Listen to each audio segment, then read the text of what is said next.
नमस्कार दोस्तों, मैं नंदू शिंदे आज आपके सामने फायर लाया हूं जिसे हमें अपने दिल में और दिमाग में लगानी है, क्योंकि फायर से काफी बड़ा नुकसान होता है, जैसे कि loss of life and loss of property, यानी कि जीवित हानि और संपत्ति की हानि। अगर उसे रोकना है तो उसे हमें अपने दिल और दिमाग में लगानी है। कैसे, ये जानिए इस ट्रेनिंग में। जब भी हमारे सामने कुछ ना कुछ गलत होता है जिसके कारण इमरजेंसी हो सकती है, जिसके कारण आग भी लग सकती है, तो उसे रोकना हमारी जिम्मेदारी। जब यह एहसास हमारे दिल में होता है तो समझ लेना यह आग हमारे दिल में लग चुकी है। अगर आपके काम करने की जगह पर और आपके आसपास कोने कोने में कचरा भरा पड़ा हुआ है, कहीं इलेक्ट्रिक पैनल के नीचे कचरा भरा पड़ा हुआ है जिसके कारण आग भी लग सकती है, जिसके कारण इमरजेंसी हो सकती है, अगर ये बात गलत है और आपके समझ में आ रही है तो उसे समझाना है, भाई ये गलत हो रहा है, इसे सुधारना होगा।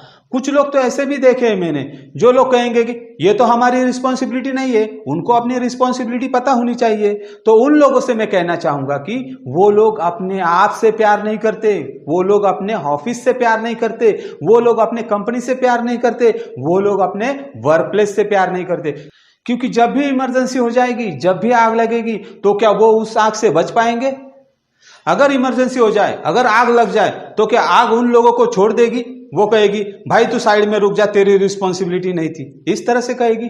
नहीं, यहां किसी की गलती है, किसी ने सही किया, यह नहीं देखा जाएगा। इमरजेंसी सबके लिए बराबर होती है। इसीलिए तो कहता हूं prevention is better than cure, यानी कि आग लगने से पहले रोकथाम करना हमारी नहीं, हम सबकी जिम्मेदारी है। अगर किसी कारण आग लग भी जाती है तो हमें पता होना चाहिए उसे किस तरीके से लड़ना है। हमारे काम की चीज फायर एक्सटिंग्विशर कहां पर है, इलेक्ट्रिक मेन स्विच कहां पर है, मैनुअल कॉल पॉइंट कहां पर है, इमरजेंसी एग्जिट डोर कहां पर है, हमें किसको इन्फॉर्म करना है, ये सारी इंफॉर्मेशन, ये सारा प्लानिंग हमारे दिमाग में अगर फिक्स होगा तो हमें किसी चीज के लिए भागदौड़ नहीं करनी पड़ेगी, हमें किसी चीज के लिए ढूंढना नहीं पड़ेगा, हमें किसी चीज के लिए सोचना नहीं पड़ेगा, हमें किसी चीज के लिए डरना नहीं पड़ेगा। क्योंकि हमारे दिमाग में जो प्लानिंग है, हमारे दिमाग में जो इंफॉर्मेशन है, वही तो हमारी आग है, और उसी के कारण हम लोग फायर सिचुएशन के साथ आसानी से लड़ सकते हैं, उसी के कारण हम फायर सिचुएशन को कंट्रोल कर सकते हैं। B familiar with the fire situation, यानी फायर सिचुएशन के साथ पूरी तरह से परिचित हो जाओ। ये कब पॉसिबल है? जब आपके पास पूरी इंफॉर्मेशन है, आपके पास पूरा प्लानिंग है, लेकिन आपके पास प्रैक्टिकल नॉलेज नहीं है, तो आप उस आग सिचुएशन के साथ पूरी तरह से परिचित नहीं हो। क्योंकि प्रैक्टिकल नॉलेज भी उतना ही इंपॉर्टेंट है जितना आपके पास इंफॉर्मेशन, जितनी आपकी प्लानिंग हो। इसीलिए तो ट्रेनिंग्स में प्रैक्टिकल रखा जाता है, डेमोन्स्ट्रेशंस होते हैं, मॉक ड्रिल होती है, और इसके द्वारा हमें यह दिखाया जाता है, हमारे दिमाग में ये सारी सिचुएशन अपलोड की जाती है, हमारे दिमाग में ये सारी सिचुएशन डाउनलोड की जाती है। सिचुएशन को किस तरह से हैंडल करना है, सिचुएशन को किस तरह से कंट्रोल करना है। तो आइए सबसे पहले जान लेते हैं व्हाट इज अ फायर, यानी आग किसे कहते हैं। फ्यूल, हीट और ऑक्सीजन, यानी कि ईंधन, तापमान और ऑक्सीजन, इन तीनों की रासायनिक प्रक्रिया से जिसकी निर्मित होती है, जिसमें से धुआं, प्रकाश, आवाज और गर्माहट निर्माण होती है, उसी को आग कहते हैं। तो आइए जान लेते हैं सबसे पहले कुछ जरूरी बातें जिसके कारण आग रोकी जा सकती है, और इसी को कहते हैं प्रिकॉशनरी एक्शन, यानी कि वर्क प्लेस सेफ्टी। जैसे कि आप देख रहे हैं कूड़ा कचरा भर भर के पड़ा है, चाहे वो गोडाउन हो या ऑफिस हो या वर्क प्लेस हो। इसीलिए आपकी काम करने की जगह, चाहे वो गोडाउन हो, ऑफिस हो या वर्क प्लेस हो, जितनी साफ सुथरी हो उतने ही आग लगने की चांसेस कम होते हैं। इसीलिए हाउसकीपिंग अच्छी होनी चाहिए, इससे आग रोकी जा सकती है। हमारे काम करने की जगह पर जितना अनवांटेड मटेरियल है, जो भी स्क्रैप मटेरियल है, उन्हें रेगुलरली डिस्पोज करना चाहिए। जो भी हमारे काम करने की चीजें हैं उसे अच्छी तरह से सजा कर रखना चाहिए।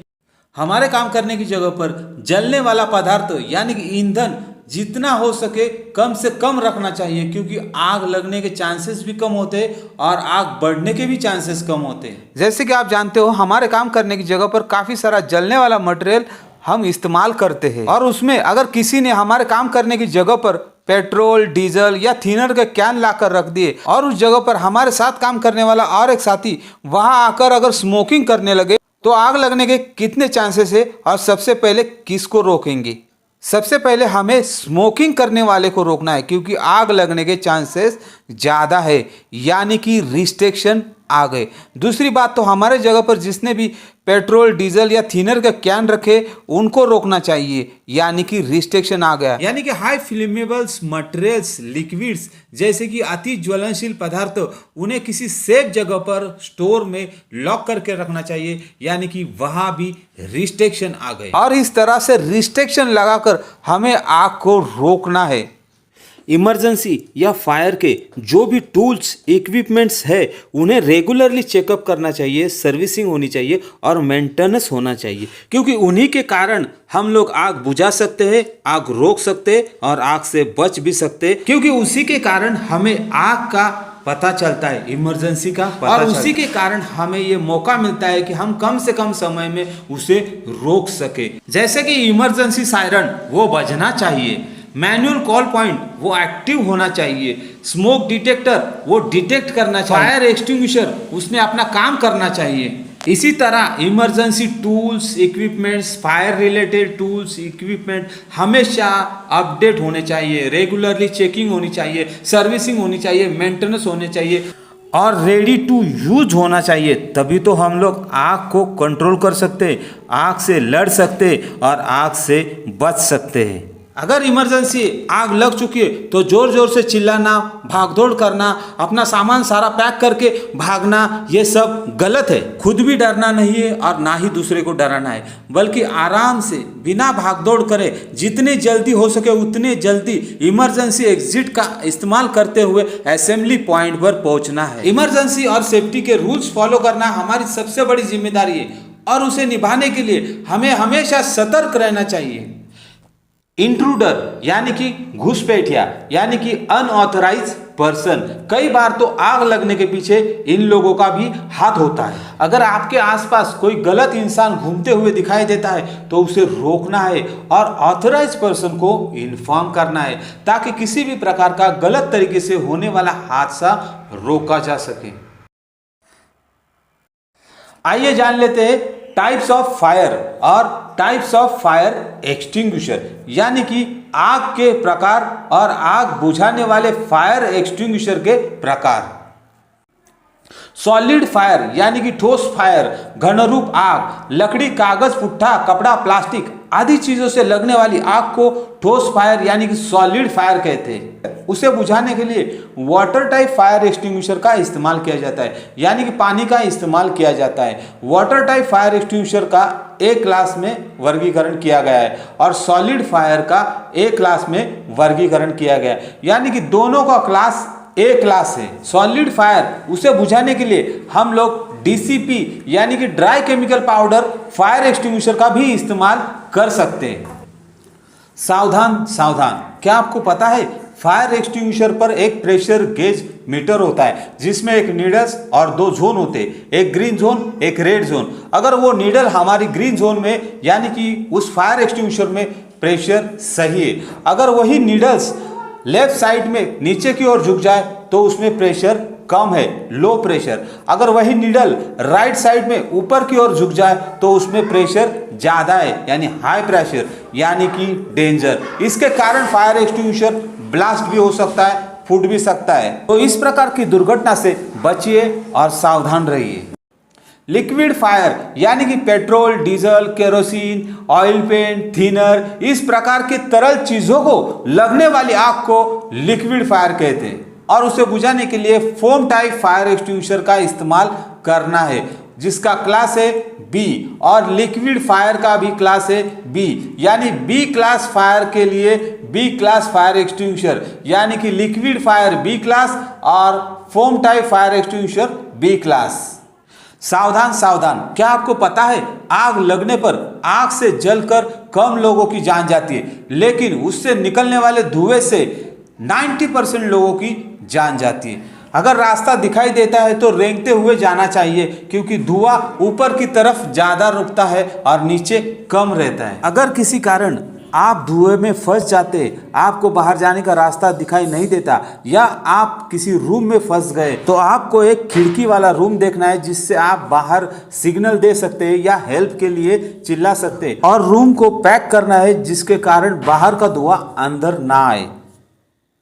गैस और इलेक्ट्रिक फायर। गैस में एलपीजी हो सकता है या कोई ज्वलनशील गैस हो सकता है जिसके कारण आग लगती है, उसे गैस फायर कहते हैं। और इलेक्ट्रिक फायर्स में स्विचेस, केबल्स, वायर्स या मशीनरी जिसमें से पावर सप्लाई चल रहा है और उसे आग लग जाती है तो उसे इलेक्ट्रिक फायर कहते हैं। गैस और इलेक्ट्रिक फायर इन दोनों को सी क्लास की फायर कहते हैं और उसे बुझाने के लिए सी क्लास का फायर एक्सटिंग्विशर का इस्तेमाल होता है, जैसे कि कार्बन डाइऑक्साइड। कार्बन डाइऑक्साइड काफी ठंडा गैस है और इसीलिए कार्बन डाइऑक्साइड फायर एक्सटिंग्विशर को इलेक्ट्रिक मशीनरी या पार्ट्स पर यूज किया जाता है, क्योंकि उसमें से सिर्फ ठंडा गैस निकलता है और जिसके कारण इलेक्ट्रिक मशीनरी या पार्ट्स को किसी भी प्रकार का नुकसान नहीं पहुंचता है, लेकिन ठंडे गैस की वजह से आग बुझ जाती है।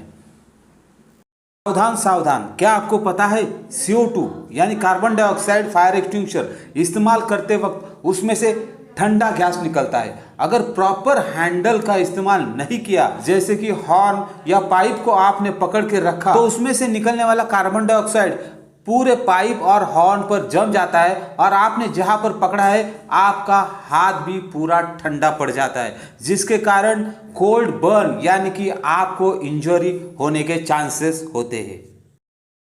मेटल फायर यानी कि धातु की आग, जो भी ज्वलनशील धातु है जैसे कि सोडियम, पोटेशियम, मैग्नीशियम, उससे अगर आग लगती है तो उसे मेटल फायर कहा जाता है। और मेटल फायर का वर्गीकरण डी क्लास में किया है और उसे बुझाने के लिए डी क्लास का फायर एक्सटिंग्विशर यानी कि DCP का इस्तेमाल किया जाता है, यानी कि ड्राई केमिकल पाउडर।